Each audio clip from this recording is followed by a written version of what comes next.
Hello, good morning, good morning. Nandito po kami sa Mayon Rest House. Yan, umakyat po si Ranger. Kaya-kaya na talaga mag-drive yung anak ko. Ito yung sakyan ng mama ko. Yan sa akin, isa kami. Pero hindi ako nag-drive. Ayan, yan sila pagbalay at pagbalay. Si mama ko at saka biyanan ko. Oh, yan sila. Oh, ayan, ako, di na nila kakaundaga-aga yung mga auntie ko at saka yung mga anak ko, mga pinsan ng anak ko. Nagkakaundaga sila kung saan sila pupunta. Ayat adata mate. Nyait adata.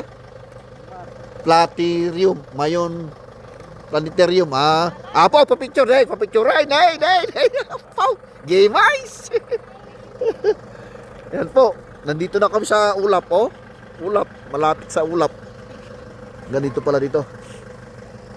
Yung mga bata, pumunta sila dun sa sa sinatawag na Skyline Pavilion. So, laking itak. Ano ba yan? Diyos ko po, paano mo itabi taga yan? Ayan o. Hala. Grabe namang itak yan. Ay, display lang pala. Stainless lang siya.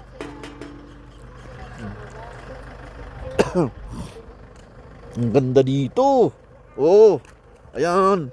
Ayan pala yung Skyline. Oh, yan te.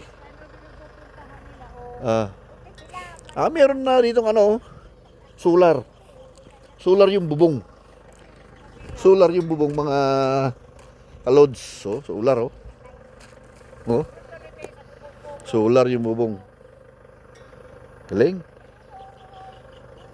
Galing na talaga dito. Dati nung pumunta kami dito, hindi pa ganito masyado eh. Pero ngayon, gwapo na. Mayon Planetarium. Mayon Planetarium. Galing. May aso po. May dogi-dogi. Mayon Planetarium charges. May entry service park showing fee. Parking fee.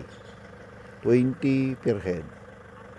Meron palang bayad dito eh. Bakit walang nagbayad sa amin?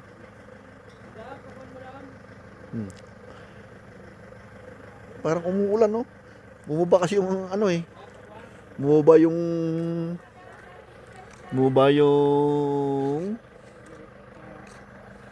ayan, kanya-kanya kaming galaan na dito. Oh, ayan. May dogi. Dogi.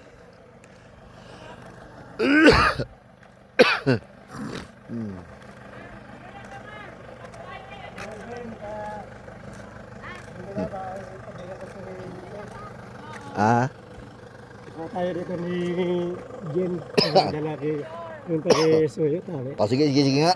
Picture daw kami. Sige. See you next video naman kasi papapicture si Tabi Pai. Okay. Bye-bye muna, mamaya ulit. God bless.